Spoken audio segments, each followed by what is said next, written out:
Salmos 85:10 está escrito: a misericórdia e a verdade se encontraram, a justiça e a paz se beijaram. Pai amado, aqui estamos ao Senhor essa noite, viemos novamente lhe agradecer, Deus, pelo cuidado que o Senhor tem tido para conosco. Obrigado pela reunião dos santos, as quais o Senhor reuniu nesse dia aqui na tua casa. O Senhor venha trabalhar em nossos corações, nos dar sabedoria, discernimento, para que possamos aprender um pouco mais do teu evangelho, possamos entender e compreender por que Cristo veio, por que Cristo morreu, por que havia necessidade dele passar por tudo isso, para que nós hoje fôssemos salvos, libertos, lavados e remidos no sangue precioso dele. Ser conosco, nos abençoando, nos guardando, nos livrando de todo mal. É no nome de Jesus que oramos e todos dizem amém. Amém, amados. O tema de hoje é o Evangelho do Reino. Mensagem de domingo. Eu recebi o privilégio de ministrar aqui, me convidaram aí ao AF para poder fazê-lo, e eu falei com o Zeli no dia: convidem pessoas, porque todo domingo à noite a mensagem deve ser evangelística. Eu vou pedir que levante a mão aquele que não é cristão ainda e não foi batizado. Eu acho que fica mais fácil, né? Eu acho que todo mundo aqui já foi batizado, já foi lavado e remido, não tem um descrente necessitando ouvir. Aqui, Cecília. Não sou batizado, amém, Cecília, eu creio, eu sei disso. A gente esquece das crianças, né? De vez em quando, a gente só fica olhando para os mais velhos. Mas realmente, tem crianças aqui que podem ouvir o evangelho, e quem sabe Deus hoje toca nesses coraçõezinhos aí e os desperta para a realidade da necessidade de arrependimento e submissão ao senhorio de Cristo. De qualquer forma, amados, creio que a orientação serve até mesmo para a igreja, para que nós possamos entender o porquê das coisas, tá? Se eu perguntar para vocês se vocês já ouviram a respeito do Evangelho, já que todos aqui são batizados, lavados, remidos no sangue de Cristo, vocês vão me responder que sim. Vocês já ouviram o Evangelho, tanto é que vocês estão aqui hoje na igreja, participando desse culto. Mas se eu pedir para vocês me explicar o porquê do Evangelho, o porquê da morte de Cristo na cruz, me trazer a explicação. Se eu perguntar para alguns aqui, vocês compreendem o porquê de Jesus ter vindo? Talvez as pessoas comecem a gaguejar um pouco mais. A gente sabe naturalmente e de forma bem simples e superficial que Jesus veio por causa dos nossos pecados. Veio morrer pelos pecadores.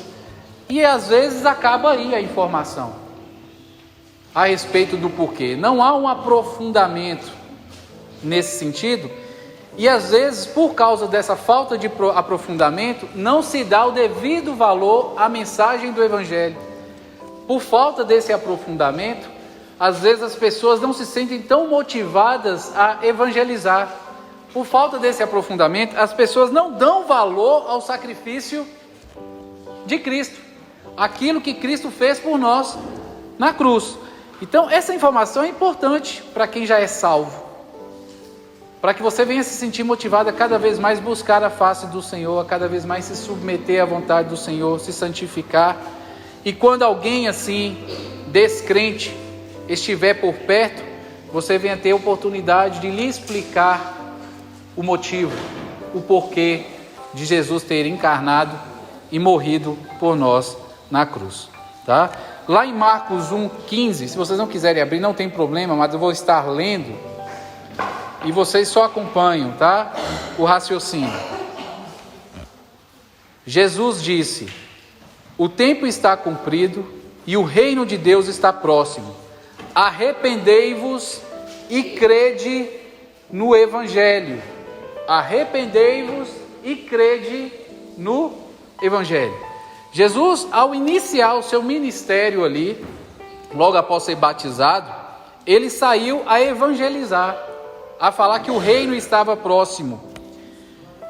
E a ordem que Jesus nos dava era de arrependimento dos pecados e manifestação de fé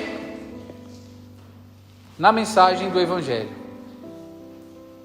Então, para uma pessoa ser salva, além do arrependimento, há necessidade de fé, e fé em qualquer coisa. Pode deixar aqui, amado. Obrigado. Deus abençoe, viu? Deus abençoe. Fé em qualquer coisa. Às vezes as pessoas não conhecem a mensagem do Evangelho. Às vezes as pessoas vêm para a igreja aceitar Jesus não por causa de arrependimento, não por causa do porquê de Jesus ter vindo e morrido por nós. Ela veio por causa de uma cura, ela veio por causa de uma porta de emprego, ela veio porque encontrou uma mulher evangélica, bonitinha, que está aqui solteira e ele está lá no mundão lá, e as mulheres lá não prestam, as mulheres daqui é melhor. E aí vem, e vice-versa, tem um homem de Deus que está lá dentro, os homens lá fora não prestam, e vem também por causa disso. Então, às vezes as pessoas vêm por N situações diferentes que não é a mensagem do Evangelho. E aí eu lhes pergunto, sem ouvir a mensagem da cruz, sem ouvir a mensagem do Evangelho, há possibilidade da pessoa ter um encontro pessoal com Cristo de verdade?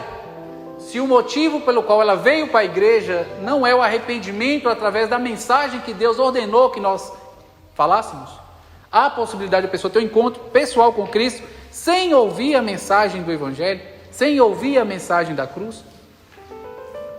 Se você avaliar biblicamente na palavra de Deus, você vê que Deus nos ordena a evangelizar, a ensinar a respeito do que Cristo fez, porque Ele fez aquilo. E às vezes a mensagem gira em torno de Deus te ama e tem um sonho ou tem um projeto na sua vida. Às vezes a gente resume a evangelizar as pessoas falando um básico do básico do básico. Você imagina você chegar para um pecador e falar com ele que Deus ama ele e tem um projeto na vida dele, e que Deus quer realizar os sonhos da vida dele. O que esse pecador vai fazer? Ué, então quer dizer que se eu aceitar Jesus, além de ser salvo, Deus vai me ajudar a realizar os meus projetos, os meus sonhos, aquilo tudo que eu planejei e quero trazer à existência? A pessoa vai acreditar nisso. E ela vai vir para Cristo, para que Cristo faça a vontade de quem? Dela mesma. Esse não é o Evangelho da cruz. Muito pelo contrário. Jesus nos ensinou que quem quiser me seguir, negue a si mesmo. É o contrário. Não é seu sonho, não é o seu projeto. É o projeto que Deus tem para você. É o sonho de Deus em sua vida, aquilo que Deus idealizou e projetou na eternidade para ser concretizado através de você quando você estiver aqui. Então, se a gente não evangelizar da forma correta, a pessoa pode vir, mas vir de forma errada. E o que acontece às vezes, ou muitas vezes, é que essa pessoa vem por outros motivos, e um dos motivos pode ser esse, que Jesus vai ajudar a concretizar os projetos dela, da vida dela, que ela imaginou para ela, e ela vem, passa pelo discipulado, vai no batismo, se batiza lá nas águas, toma um banho de piscina lá, legal, fica todo molhado, entra no hall de membros, assume algum cargo na igreja e vive 20 anos dentro da igreja. Em nenhum momento ele se arrependeu dos seus pecados, mas ele começa a confiar naquela tomada de posição que ele deu naquela vez lá atrás, quando alguém falou para ele que Jesus amava a vida dele e tinha um plano maravilhoso na vida dele. E essa pessoa fica com a mente cauterizada por causa do tempo de igreja que ela tem, e às vezes isso acaba servindo de pedra de tropeço, de dificuldade, para que ela venha se examinar e perceber que, independente do tempo de igreja, ela esteve muito tempo dentro da igreja, mas não teve tempo nenhum em Cristo Jesus. Então, a gente tem que aprender o que é o Evangelho, para que possamos evangelizar da forma que Deus pediu que fizéssemos, a fim de que as pessoas, quando vierem, venham sabendo o que é que vai acontecer com elas, do que elas vão ter que abrir mão, de qual é o processo que tem que passar, para que verdadeiramente venha estar em Cristo, venha ser nova criatura, e venha estar participante aí do porvir em Cristo Jesus ali na eternidade, no paraíso. Lá em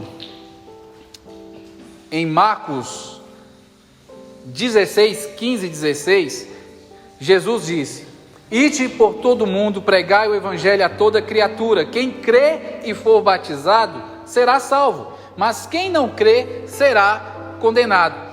Ide por todo mundo, pregai é o Evangelho. Então, se você não souber o que é o Evangelho, você não vai pregar o Evangelho. E às vezes, infelizmente, a maior parte, ou uma boa parte, não sabe o que é o Evangelho, não sabe explicar o Evangelho. A gente vai aprender o que é Evangelho essa noite aqui, tá? Então vocês fiquem atentos, prestem atenção, para que daqui para frente vocês venham saber explicar, evangelizar da forma que Deus quer que façamos, para que ninguém venha para Cristo de forma enganada e fique sua mente aí cauterizada, achando que porque levantou a mão e tomou um banho de piscina, ele é participante do corpo de Cristo espiritual. Ele pode ser às vezes participante da igreja física, mas não vai estar inserido no corpo. Quando Jesus voltar, vai tomar o apártate, né? A gente não quer que isso aconteça com ninguém, é por isso que a gente tem que evangelizar da forma correta. Então Jesus fala, quem crê, pregar o evangelho, quem crê e for batizado, será salvo, mas quem não crê, será condenado. Então a gente percebe que é por meio da fé, e fé na mensagem, naquilo que Cristo fez, para que a pessoa venha a ser desperta. Esse é o meio pelo qual Deus escolheu a loucura da pregação da cruz, que é loucura para aqueles que se perdem, mas é poder de Deus para aqueles que são salvos. É o que Paulo escreveu em sua carta, tá? Lá em Romanos 10, verso 9 e 10, Paulo escreveu: se com tua boca confessares que Jesus Cristo é o Senhor, e no teu coração creres que Deus o ressuscitou dos mortos, serás salvo. Verso 10: porque é crendo que uma pessoa se põe em ordem perante Deus, e é declarando em voz clara que a salvação se confirma, se afirma. Então lá no primeiro verso, lá no verso 9, Paulo fala: se com tua boca confessares que Jesus Cristo é o Senhor, Kyrios Jesus, Jesus é Senhor. Os cristãos, essa carta é uma carta escrita à igreja que estava em Roma. Então, se a gente vai para o contexto de que Paulo está escrevendo para irmãos que moram em Roma, eles sabiam o que significava dizer publicamente: Jesus é o Senhor. Porque naquela época, quem governava Roma? César. E César exigia o que dos seus cidadãos? Fala alto. Adoração. Havia o costume de ter uma procissão com a estátua de César no meio das ruas. E aí, à medida que você ia com aquela estátua, pessoas que eram cidadãos de Roma iriam até a estátua, pegavam o incenso, acendiam o incenso e falavam: César é o Senhor, e colocavam o incenso ali na estátua. E Paulo está falando aqui: se com tua boca confessares que Jesus Cristo é o Senhor, e no teu coração creres que Deus o ressuscitou de mortos, você será salvo. Por que ele está falando isso para quem está em Roma? Porque eles sabiam que no momento que tivesse uma procissão e porventura alguém estivesse no meio da rua e o soldado chegasse perto da pessoa lá, e a pessoa é cristã, e o soldado chegasse perto dela com incenso, com a estátua, a pessoa iria falar: Kyrios Jesus, Jesus Cristo é o Senhor. Era isso que o soldado estava querendo ouvir? O que aconteceu com essa pessoa? No mínimo, presa. No mínimo. E a prisão naquela época não era a prisão de hoje, que o governo paga comida, dá sabonete, colchão. Não, você ia para uma masmorra lá, se não tivesse ninguém por você, nenhum familiar, você iria morrer de fome na prisão. Não tinha energia, não tinha luz elétrica, não tinha nada não. É um lugar, um buraco, cheio de rato, mijo, cocô e tudo lá. No mínimo você ia para um lugar desse. Se você tivesse mais sorte, você morria. Porque pelo menos não ia morrer à míngua, né? Sofrendo aos poucos. Ele te matava na mesma hora. E aí, você ia ver que aquela pessoa ali que falou: Jesus Cristo é o Senhor, ela era crente ou não? Ela abriu mão da própria vida. Jesus falou que qualquer um que negasse ele perante os homens aqui, o que ele faria? Ele não negaria perante Deus naquele grande dia. Então, as pessoas sabiam disso. E é por isso que muitos dos nossos irmãos, lá no Oriente Médio, estão morrendo. Porque eles não estão negando quem? Jesus. Jesus. Então, quando Paulo está falando aqui, não é esse negócio aqui de que você aceita Jesus, a pessoa levanta a mãozinha aqui bonitinha, vem aqui na frente, eu aceito. Com um sorriso na cara, você não vê uma lágrima descendo nos olhos. Você olha assim, meu Deus, será que ela entendeu? Será que ela entendeu de onde é que Deus está tirando ela, para onde que Deus está levando ela? Porque se a pessoa não chora de tristeza pela desgraça que foi a vida dela antes de Cristo, pelo menos deveria chorar de alegria por saber que agora ia herdar o quê? A eternidade e o paraíso, entendeu? De qualquer jeito ia ter choro. Eu fico assustado se alguém aceita Jesus e eu não vejo um pingo de manifestação de emoção nenhuma na pessoa. Eu falo assim, meu Senhor Jesus, tem misericórdia da minha vida, eu vou esperar, Senhor, pelo menos uns 4 meses para ver se a pessoa dura aqui na igreja. Se ela durar e ver os frutos aí, eu não vou nem julgar agora, não, nem para o bem nem para o mal, eu vou ficar neutro. Neutro, porque eu não quero pesar, né? Não quero pesar, mas a gente sabe que a maior parte das vezes, quando a pessoa realmente é trabalhada pelo Espírito Santo, geralmente há arrependimento, e no arrependimento há choro, porque todos nós somos pecadores e só Deus sabe o que nós fizemos antes de Cristo. E do que a gente se arrepende quando Deus nos abre nossos olhos e a gente recorda de tudo de que a gente fez de errado, e que Deus exerceu misericórdia e teve piedade, compaixão, e a gente continua vivo e Ele nos salvou agora. Não tem como você não ficar quebrantado, seu coração não ficar quebrantado diante de uma situação dessa. Não tem como lágrimas não caírem de alegria ou de tristeza depois de ser tocado pelo Espírito Santo de Deus. E é nisso que Paulo está falando aqui. Se com a tua boca confessares que Jesus Cristo é o Senhor e no teu coração creres que Deus o ressuscitou dos mortos, serás salvo. Porque é crendo, é pela fé que uma pessoa se põe em ordem. Porque é crendo que uma pessoa se põe em ordem. É pela fé que nós somos salvos. Nós somos salvos pela graça, por intermédio da fé. Isto é dom de Deus, não vem de vós, não vem de nossas obras. A gente não fez nada para merecer. Cristo fez tudo por nós. E Deus vai lá, toca em nosso coração, abre os nossos olhos, nos convence do pecado. E de acordo com o calvinismo, não tem para onde você fugir. Você vai se converter e vai aceitar Jesus. De acordo com o arminianismo, você nesse momento pode ignorar ou não. E aí ignora para sua própria perdição. Cada um avalie qual é o seu ponto de vista. Eu era muito arminiano, mas a cada dia que passa eu estou me tornando mais calvinista. Porque eu já cansei de ensinar tanta coisa para tanta gente e ninguém tomar posição, que eu falo, Jesus não tem jeito não. Não é por força humana mesmo não, não é por conhecimento, não é por informação, é pela ação do seu Santo Espírito mesmo. Quem o Senhor não toca, não se converte e acabou. Fazer o quê? Tem que aceitar. E quem você toca, se converte, não tem para onde fugir. É a ação do Espírito Santo, é Deus que faz a obra. Não somos nós estamos aqui apenas como instrumento.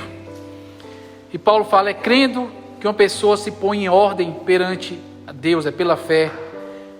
E é declarando em voz clara que a salvação se confirma. Por causa do contexto que vivia ali em Roma, Paulo falou aquilo para os irmãos da igreja e eles entenderam muito bem o que significava por causa daqueles que eles viviam no dia a dia dentro de Roma. Amém, amados? Amém. Continuando ali em Romanos capítulo 10, no seu verso 14, Paulo fala: mas como chamarão por ele aqueles que ainda não creram nele? E como hão de crer nele se nunca ouviram falar dele? E como ouvirão a seu respeito se ninguém lhes falar dele? E como irá alguém para lhes falar se não for enviado? É disso que falam as Escrituras, quando dizem, como são belos os pés daqueles que anunciam as boas novas. Boas novas é outro termo para o quê? Evangelho, louvado seja o Senhor. Como são belos os pés daqueles que anunciam o Evangelho.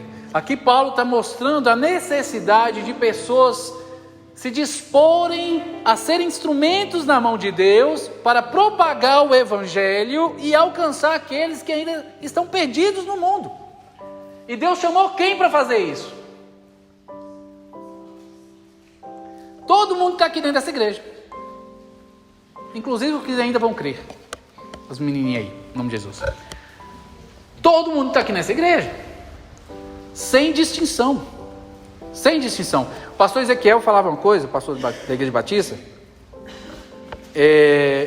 quando eu fazia parte lá, eu escutava ele falando. Ele falava assim: quem é que gera ovelha? Ovelha gera? Não é o pastor da igreja que vai gerar ovelha. E o que às vezes antigamente acontecia, e que a gente não está vendo acontecer nem mais hoje em dia, porque não tem ninguém aqui que foi convidado para ouvir, teoricamente, o pastor, o líder falando, né? Porque era o que acontecia antigamente. Os povos faziam de tudo para convidar alguém para a igreja, para que o pastor no domingo pregasse, e através dessa mensagem evangelística, no domingo à noite, houvesse a oportunidade de salvação dessas pessoas que foram convidadas.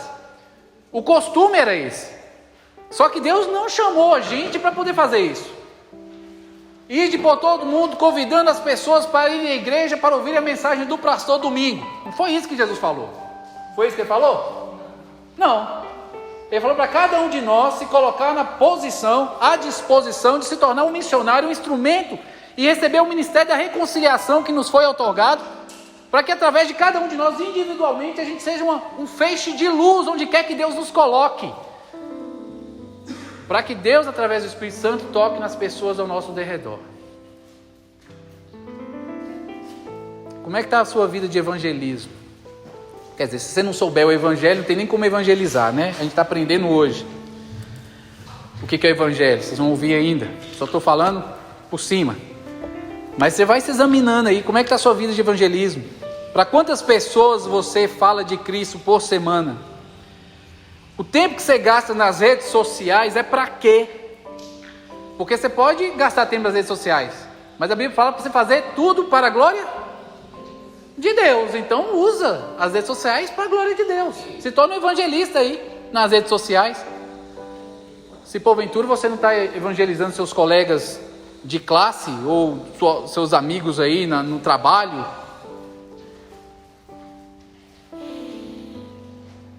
se você não for instrumento nas mãos de Deus, quem vai ser? Deus vai levantar alguém para ser, mas o seu galardão no mínimo vai ser reduzido por não se dispor a servir, a ser um instrumento de reconciliação onde quer que Deus te coloque. Lá em Romanos 10, 15 e 16, continuando, Paulo escreve: mas nem todos responderam a essa voz do evangelho, porque Isaías, o profeta, disse: Senhor, quem acreditou quando eu falei? Na verdade, a fé vem por ouvir esta mensagem de boas novas, as boas novas acerca de Cristo. Então a fé caminha com a mensagem. A fé vem através da mensagem. Se eu não falo da mensagem, não tem como vir a fé. Gente, existe possibilidade da fé se tornar um ídolo. Um ídolo como se fosse um santo desses aí da igreja lá, romana. Se tornar um ídolo. E se tornar idolatria. A fé se tornar idolatria. Existe uma igreja aí que coloca na fachada do nome dela, Jesus é o Senhor, que quando a gente escuta as pregações, as mensagens, a gente ouve mais se falar da fé do que de Jesus. Vocês prestem atenção para vocês verem. A sua fé te salvou, a sua fé te conseguiu isso, a fé fez isso, a fé fez aquilo, a fé faz tudo, mas fé em quê? Fé sozinha, ela é o quê? Morta. Se ela não tiver seguida ali da mensagem da cruz, ela não é eficiente segundo a vontade de Deus. A fé sozinha não faz a obra. É a fé direcionada, e direcionada a alguém específico.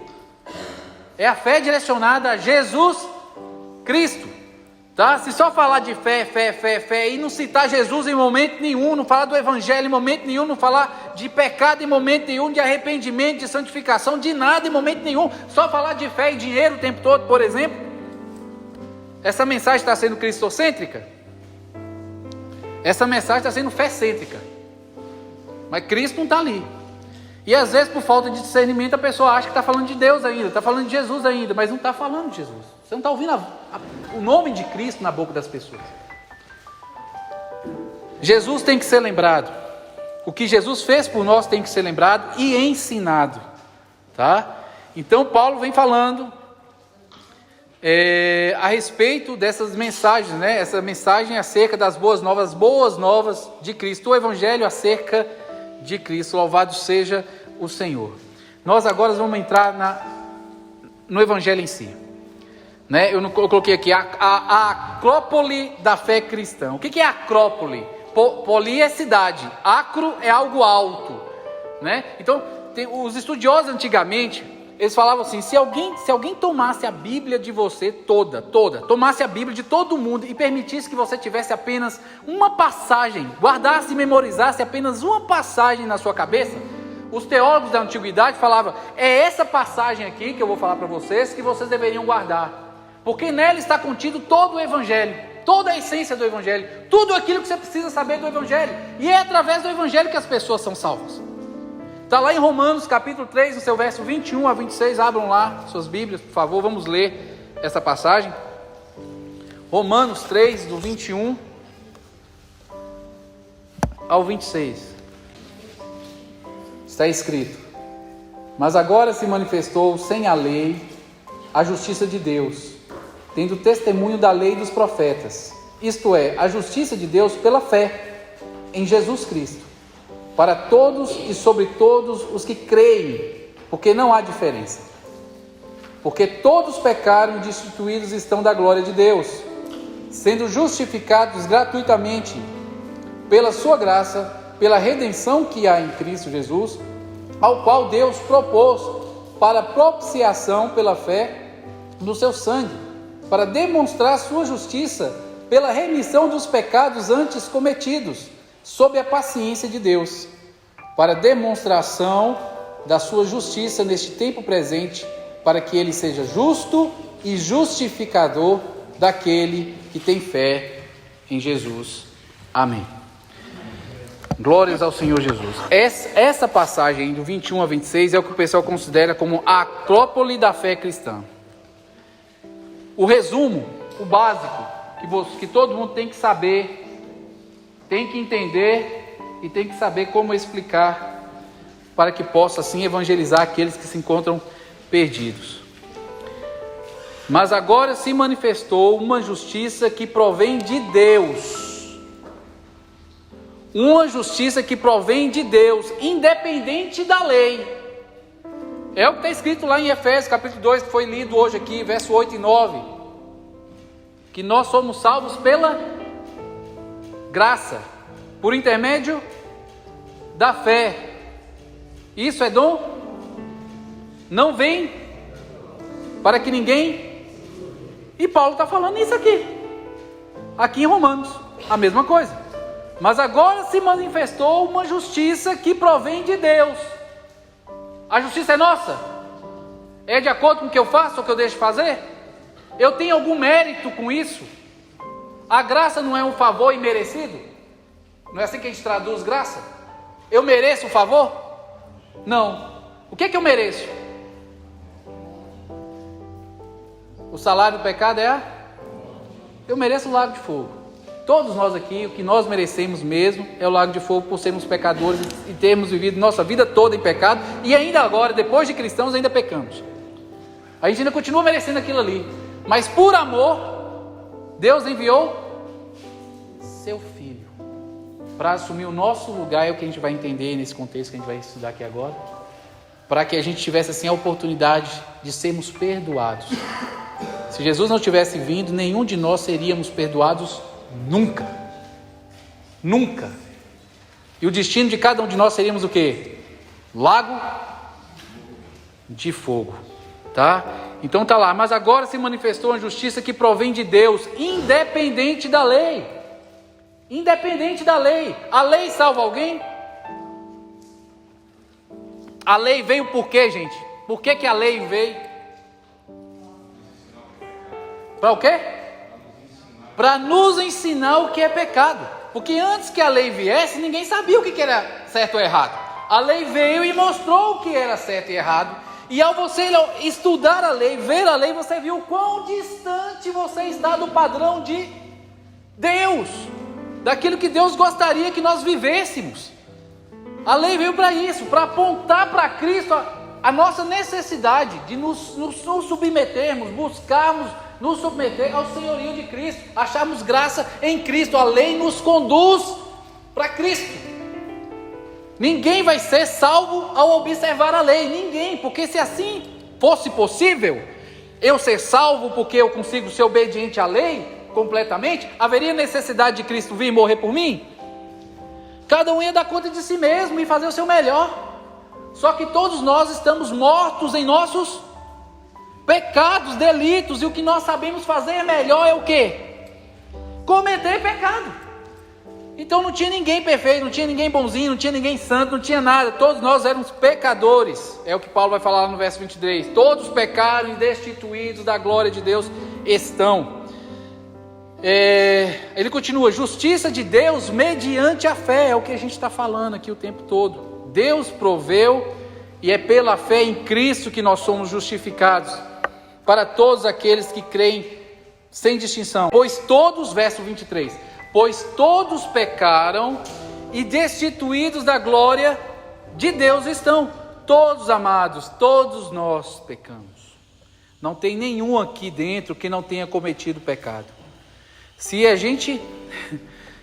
Deus pegasse o que passou na nossa cabeça na última semana e colocasse aqui um projetor e passasse projetado na tela aqui todos os meus últimos pensamentos da última semana, tudo que eu pensei, de tudo que passou na minha cabeça, você saía correndo aqui da igreja e não voltava nunca mais em Itaiobeiras, de tanta vergonha que você ia sentir do povo, porque infelizmente a nossa mente, ela está contaminada pelo pecado. A gente tem uma luta diária, constante, e tem hora que a gente vence, tem hora que não. Mas só Deus e eu fico sabendo das vitórias e das derrotas. E aí a gente pede perdão a Deus pelos maus pensamentos, e Deus nos perdoa, porque sabe que nós somos pecadores, e Ele vê o nosso esforço em buscar nos santificar, buscar abrir mão dos pensamentos. Quanto mais a gente abre mão dos maus pensamentos, mais santificados nossa vida vai ficando, e a gente vai crescendo em santidade, porque tudo começa onde? Na cabeça. É por isso que Jesus falou: se você olhar para uma mulher e desejar no seu coração, já adulterou. Você só pensou, você não foi para canto nenhum, para quarto nenhum, você não fez nada, porque Ele está falando, tudo começa no pensamento. Se você consegue policiar o pensamento e levar em cativo a Cristo os seus pensamentos, o seu caráter, a sua vida vai ser transformada, porque Deus vai te fortalecer cada vez mais a abrir mão desses maus pensamentos. Mas se você não faz esse exercício no dia a dia, você acaba vivendo uma vida religiosa vazia, porque por fora você parece uma pessoa perfeita, mas por dentro é o que chama de sepulcro caiado, né?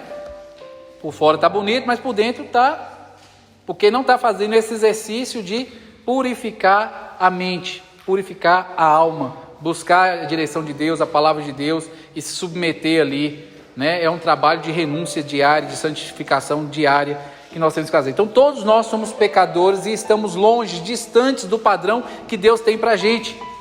E lá ele fala: pois todos pecaram e destituídos da glória de Deus estão, sendo justificados gratuitamente por sua graça. Sendo justificados, Deus nos justifica de forma gratuita, não é porque por aquilo que eu fiz ou deixei de fazer, Deus quis fazer, por meio da redenção que há em Cristo Jesus. Agora, o que é que significa redenção, gente? Redenção é uma palavra que se usava muito na antiguidade para o senhor que comprava um escravo e o libertava. Então falava que o Senhor redimiu aquele escravo, o Senhor o comprou e o libertou, ele deixou de ser escravo. Jesus faz a mesma coisa conosco. Nós éramos escravos do diabo, do pecado, e Jesus veio e morreu por nós para nos libertar do poder do diabo, do poder do pecado. Tanto que é que hoje a gente consegue crescer em santidade, porque o Espírito Santo vem habitar em nós e nos capacita a falar não para o pecado. Antigamente a gente não conseguia. Jesus nos redimiu. Pedro vai escrever lá na sua carta, acho que é a primeira epístola, que nós não fomos comprados por ouro ou prata, Nós somos comprados pelo quê? Pelo sangue precioso do nosso Senhor e Salvador Jesus Cristo, derramado lá na cruz por cada um de nós. Não foi dinheiro, me dá aqui uma cédulazinha de R$100 aqui, papel pintado aqui, ó, toma aqui, não foi isso não. Deus se fez homem. Deus se fez homem. Assumiu a nossa posição. A nossa punição caiu sobre ele, que não é qualquer coisa. Se tornou maldição no madeiro, porque maldito é todo aquele que é pregado no madeiro, por amor de mim e de você. E nos comprou a liberdade, a libertação do poder do pecado, das amarras do diabo. E o que é que eu tenho feito com essa liberdade que eu tenho recebido de Cristo Jesus? De que forma que eu tenho vivido? Como eu tenho me disposto a servir esse Deus mediante aquilo que Ele tem feito por mim? O que é que eu faço no meu dia a dia, na semana, no mês? O que é que eu estou fazendo? O que é prioridade na minha vida? Qual tem sido essa prioridade? Sendo justificados gratuitamente por sua graça, por meio da redenção que há em Cristo Jesus.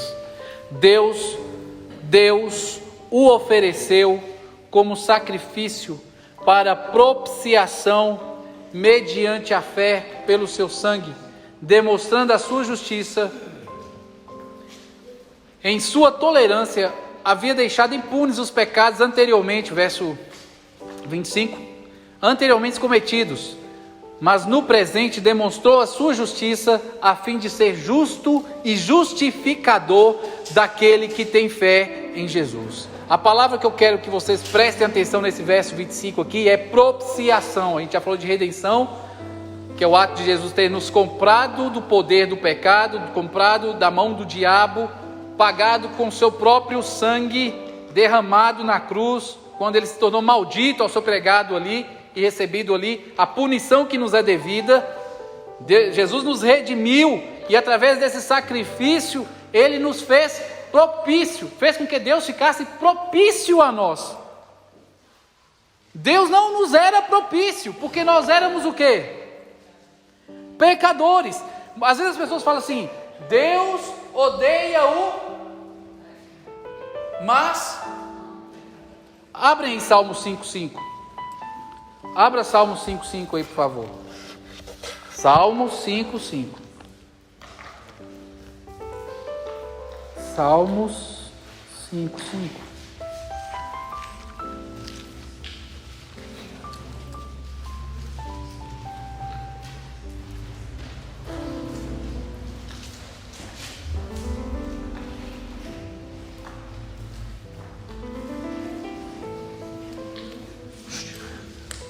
Caiu coisa em cima do pano.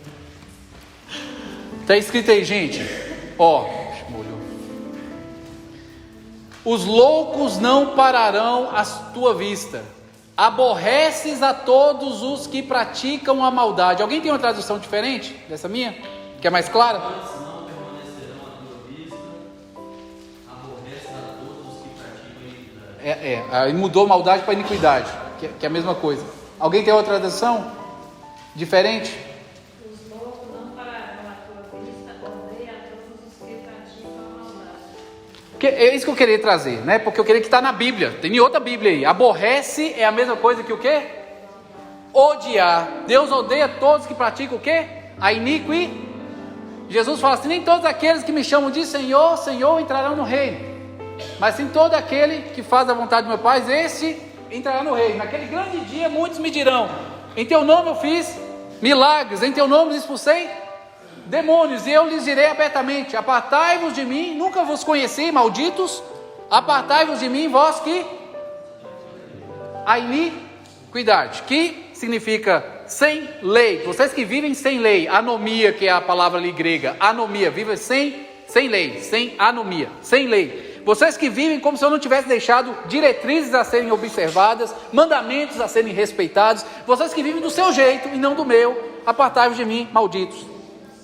Então, Salmo 5,5 diz que Deus odeia quem pratica a iniquidade. Então Deus odeia o pecador. Mas lá em João 3,16 diz que Deus amou o mundo de tal que deu seu Filho unigênito, nele crê, não? Então Deus ama e Deus também o quê? E para resolver isso aí, Deus teve que fazer alguma coisa. E é por isso que Jesus veio. Qual é o problema? O ponto de tensão está aí. Abre em Provérbios 17,15.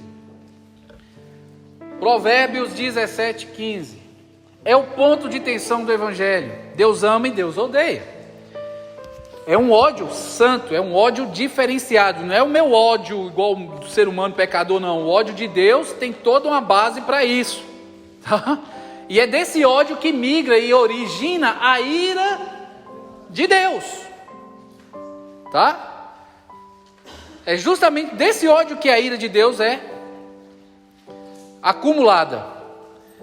Lá em Provérbios 17,15 está escrito: aquele que justifica o ímpio e aquele que condena o justo, tanto um como o outro, são abomináveis ao Senhor.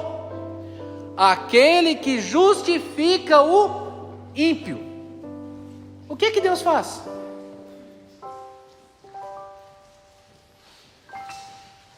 Tem algum ímpio aqui? Tem algum pecador aqui nessa igreja? Tem algum pecador aqui? Quem não é pecador, é mais fácil. Quem não é pecador, levanta a mão.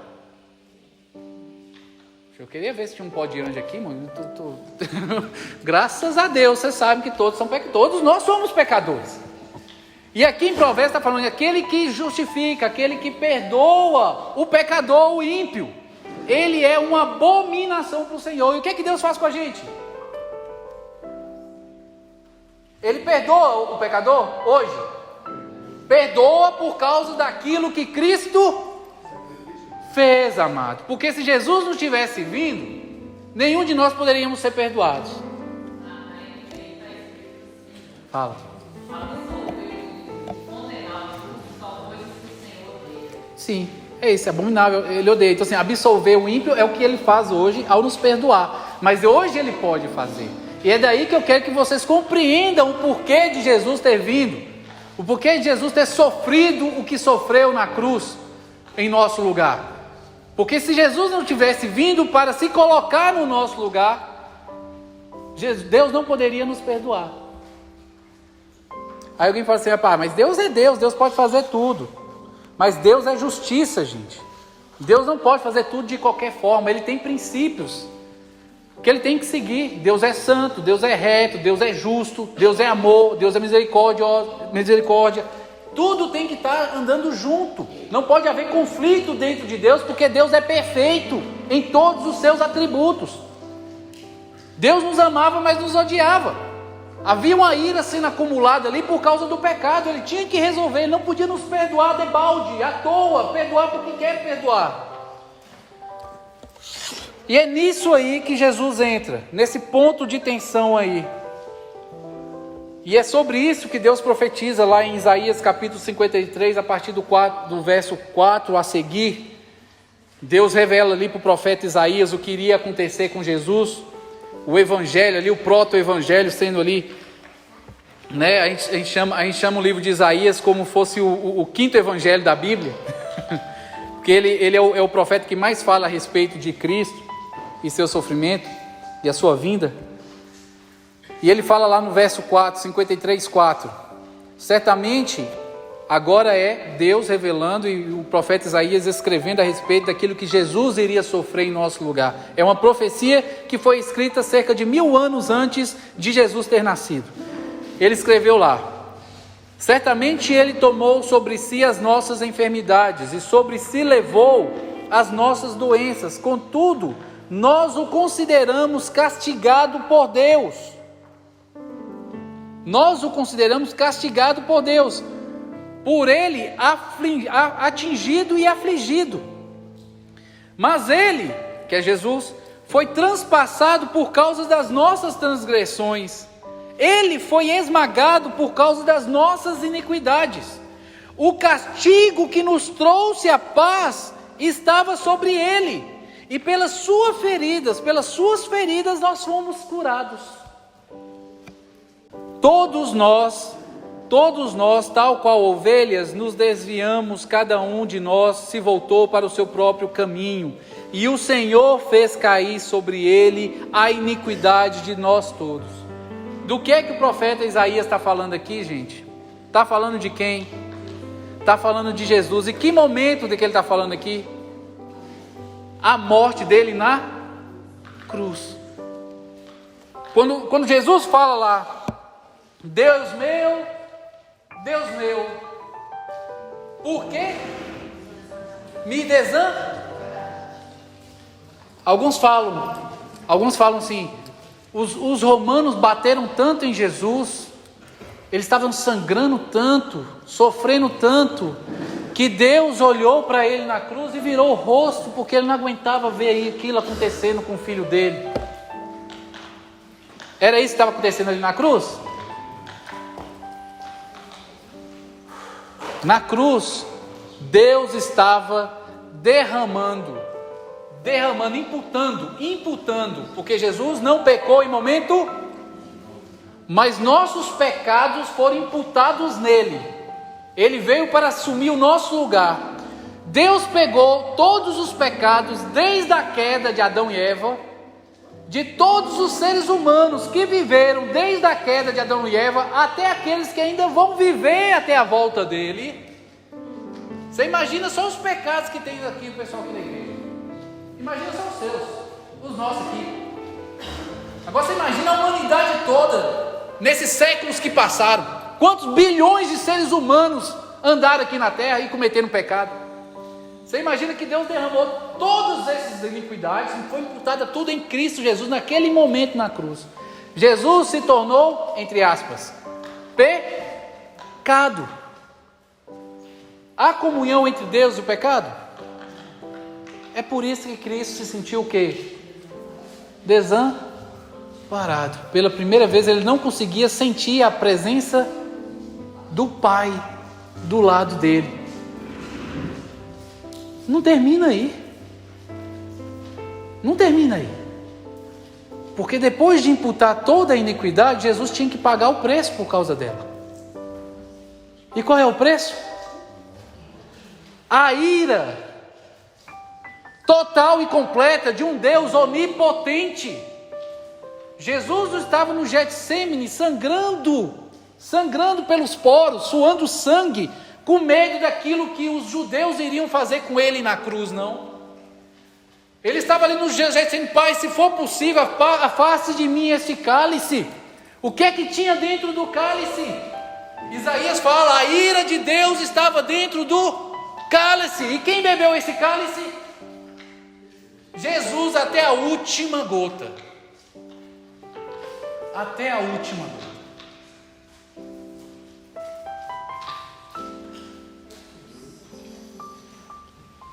Para que todo aquele que nele cresce não sofresse, não passasse pela ira de Deus. Jesus bebeu o cálice sozinho ali na cruz,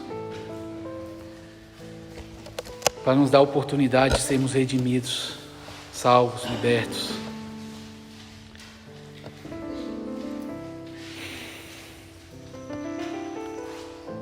O castigo que nos trouxe a paz estava sobre ele, e pelas suas feridas nós fomos curados. Verso 5 de Isaías. Todos nós, tal qual ovelhas, nos desviávamos. Cada um de nós se voltou para o seu próprio caminho. Cada um fazia o que queria. Mas o Senhor fez cair sobre ele a iniquidade de todos nós. Contudo, verso 10, 53, 10. Contudo, foi da vontade do Senhor, o Pai, esmagá-lo. Foi da vontade do Senhor, o Pai, esmagá-lo e fazê-lo sofrer.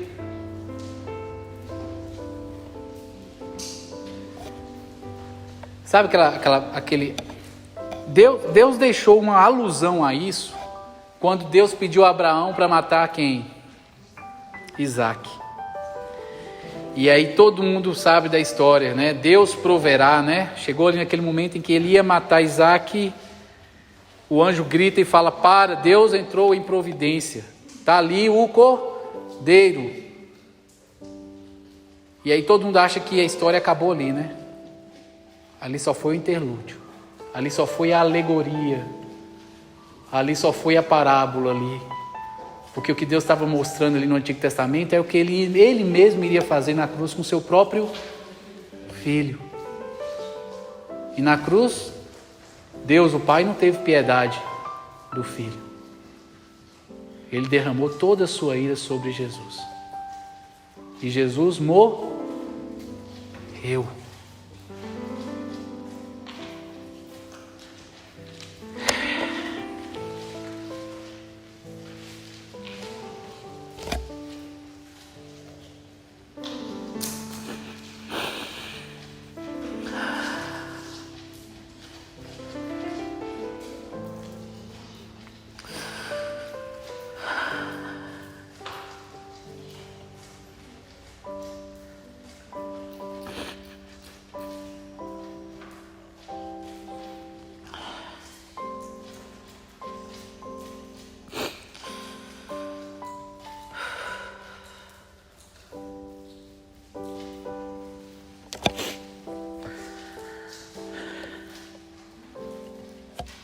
O que é que eu tenho feito da minha vida? O que é que eu tenho valorizado? Que tipo de gratidão eu tenho manifestado por tão grande amor e misericórdia?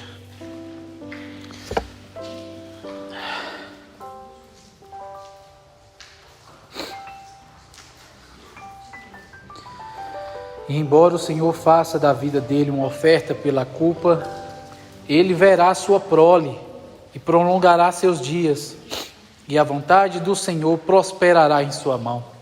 Depois do sofrimento de sua alma, ele verá a luz e ficará satisfeito. Pelo seu conhecimento, meu servo justo justificará muitos e levará a iniquidade deles. Foi o que Cristo passou ali na cruz. E graças a ele nós hoje somos justificados por intermédio da fé, porque Cristo se colocou no nosso lugar. Deus, voltando ali para Romanos 3:25, Deus o ofereceu como sacrifício para propiciação mediante a fé pelo seu sangue, demonstrando a sua justiça. Em tolerância havia deixado impunes os pecados anteriormente cometidos, mas no presente demonstrou a sua justiça, a fim de ser justo e justificador daquele que tem fé em Jesus. Agora Deus, depois da morte de Cristo, poderia nos perdoar. Poderia ser justo, porque Ele não poderia nos perdoar sem que alguém pagasse em nosso lugar. E não havia ninguém, que fizesse o bem. E mesmo se houvesse um ser humano bom, realmente perfeito, ele poderia morrer por quantos? Por um só. Deus teve que vir. O sacrifício tinha que ser perfeito, tinha que ser para abarcar uma infinidade de pessoas, e somente Deus em forma de homem poderia assumir essa responsabilidade. Jesus veio. Ele veio porque quis vir, é o que está escrito lá em João. E agora, depois da morte de Cristo, Deus poderia, de forma justa, justificar o ímpio, justificar o pecador, porque toda a justiça dele havia sido sanada e toda a ira dele havia sido derramado sobre a cabeça e sobre Cristo Jesus, e ali ele havia morrido por nossa causa. Em conclusão, amados, o versículo lá de Salmos 85:10: a misericórdia e a verdade se encontraram, o perdão em Cristo Jesus ali foi concretizado, a justiça e a paz se beijaram, a ira de Deus foi apaziguada. E a partir desse momento, todos nós, ou todos aqueles que crerem, receberam sim a oportunidade de serem salvos. Jesus sofreu a ira de Deus na cruz, mas eu quero refletir algo com vocês aqui essa noite, que você tem que alertar as pessoas que não tomarem a posição por Cristo. Lá em João 3,36 fala que quem crê no Filho tem a vida eterna. Já quem rejeita o Filho não verá a vida, mas a ira de Deus permanece sobre ele. Aquilo que Jesus sofreu na cruz, aquilo pelo qual Jesus suou gotas de sangue no Getsêmani, pedindo para afastar dele, está reservado para todo aquele que não crê no Evangelho, não se submeter ao senhorio de Cristo. Aquela ira que Jesus teve medo, sendo Deus, vai cair na cabeça de todo aquele que rejeitar o Evangelho.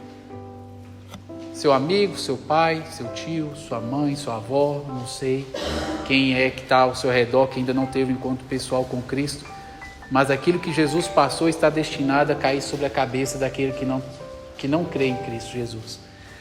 Qual tem sido o seu esforço para alcançar os seus amigos, seus familiares, seus colegas de trabalho? Como é que você consegue dormir tranquilo, sabendo que Jesus está às portas e tem um bocado de gente que você convive que não sabe nada a respeito de Cristo? E você sabe um pouquinho, e hoje você está sabendo muito mais, e às vezes fica calado. Não abre sua casa para se tornar um pequeno grupo, não se dispõe, por exemplo, a participar dos pequenos grupos e ser um instrumento para trazer colegas de trabalho para ele.